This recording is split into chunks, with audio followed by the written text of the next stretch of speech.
What if I told you the modern conflict between Israel and Iran didn't start in 1948? It didn't start with modern politics, and it didn't start with oil. It started over 4,000 years ago, in the desolate sands of the Middle East. It started with a kidnapping, an empire, and a shepherd named Abraham, who was about to wage the very first war recorded in biblical history. Look at the headlines today. Missiles lighting up the night sky. Threats echoing across the Middle East. Israel and Iran locked in an ancient stare down. But to understand the end of the story, you have to go back to the very beginning. You have to open the ancient text of Genesis chapter 14.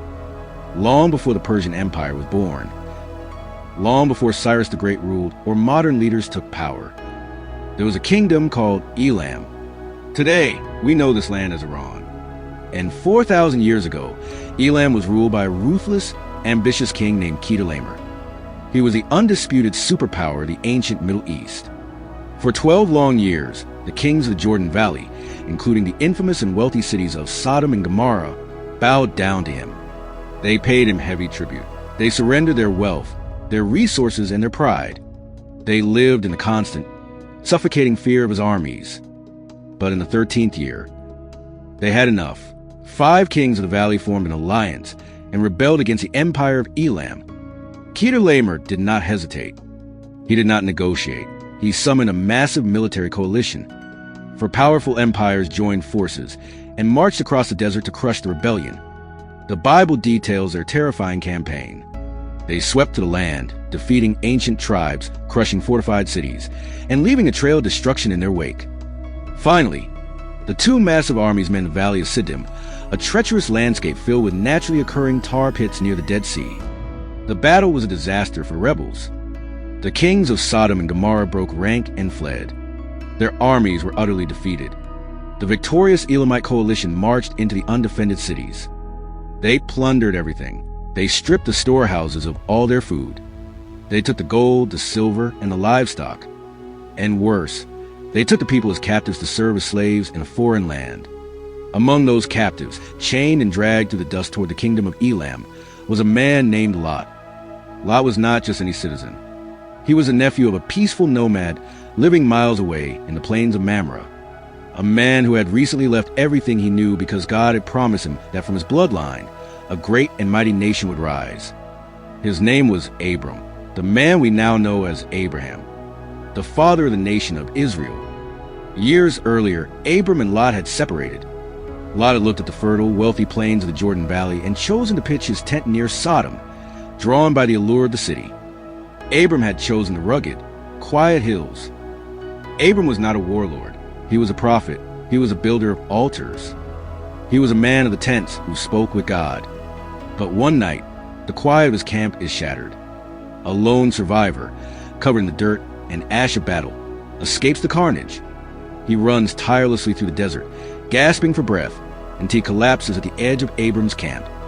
He looks up at the patriarch and speaks the words that will change the course of history. Your nephew has been taken by the king of Elam. At this exact moment, Abram has a choice that will define his legacy. He can mourn his nephew from a distance. He can hide in the hills, knowing perfectly well that the king of Elam commands the greatest military coalition on the face of the earth. He is just one man with a camp of shepherds. Instead, the shepherd becomes a warrior. Abram doesn't call on neighboring armies for help. He doesn't wait for a miraculous fire to fall from the sky. He looks into his own camp. He gathers his people. He arms exactly 318 men. Think about that number. 318 servants born in his household. These were not elite mercenaries. They did not have iron chariots. They did not have massive siege engines. They were men of the land, but they had unwavering loyalty to Abram, and they were stepping into the dark to hunt down an empire. This is the original 300, but centuries before the legendary Spartan stood at Thermopylae, it was a father of faith leading a daring rescue mission into the night. Abram and his small band of men tracked the massive Elamite army for over 100 miles. They marched relentlessly through the rugged terrain, pushing past exhaustion, all the way to the northern borders of Dan. When they finally catch up to the coalition, Abram waits for the sun to set. The Elamite army is celebrating. They are drunk on their recent victory, arrogant in their overwhelming numbers. They believe they are completely untouchable. They have just defeated 5 kings. Why should they fear the shadows? Under the cover of absolute darkness, Abram uses brilliant military strategy. He divides his 318 men into multiple groups. They surround the massive enemy encampment. And then, they strike. It is total chaos. Abram's men flood the enemy camp from every side. Shouts echo in the pitch black. The Elamites, confused, disoriented, and blinded by the dark, panic.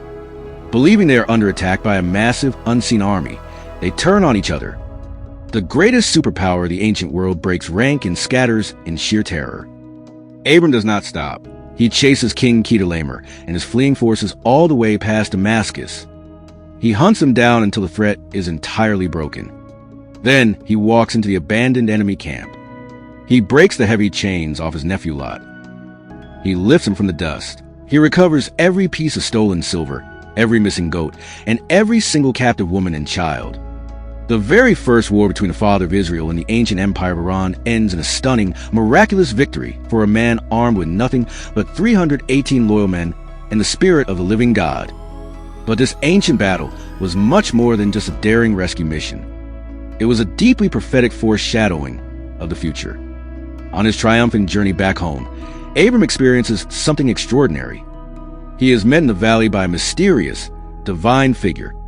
His name is Melchizedek, the King of Salem, which is the ancient name for Jerusalem.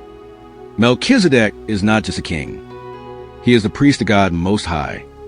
He brings out bread and wine, a powerful symbol that echoes throughout the rest of Scripture. Melchizedek raises his hands and blesses Abram, saying, "Blessed be God Most High, who has delivered your enemies into your hand." Abram recognizes the divine victory. He gives Melchizedek a tenth of all the recovered spoils. But when the corrupt king of Sodom approaches Abram and offers to let him keep all the immense wealth of the plundered cities, Abram refuses. He refuses to take even a single thread or a sandal strap from the king of Sodom. He declares that his wealth and his protection come from God alone, not from the kings of the earth. This profound encounter sets a spiritual precedent. The tension between the descendants of Abraham and the region of ancient Persia did not die with King Chedorlaomer in the desert. It echoed through the centuries. Hundreds of years later, the great prophet Daniel would fast and pray for his people, only to be visited by an angel. The angel revealed a stunning reality behind the veil of human history. He told Daniel that he had been delayed because a powerful, demonic force called the Prince of Persia was fighting against God's purposes for Israel. We see it again in the book of Esther, where a wicked official named Haman attempts to wipe out the Jewish people within the borders of the Persian Empire, only to be defeated by the courage of a young queen and the hidden hand of God. From the plains of Mamre to the royal courts of Persia, all the way to the modern skies over the Middle East.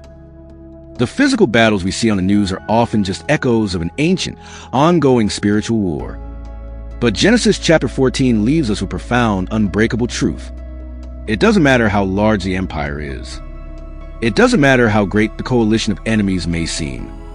It doesn't matter how dark the night gets or how numbered you feel. When God has placed a promise on a person, on a family, or on a people, no empire on earth can erase it. Empires rise and empires fall. The kings of the earth will always draw their borders in the sand. They will build their weapons, they will form their alliances, and they will strut across the world stage thinking they rule the universe. But the promise made to a humble shepherd under the stars: outlast them all,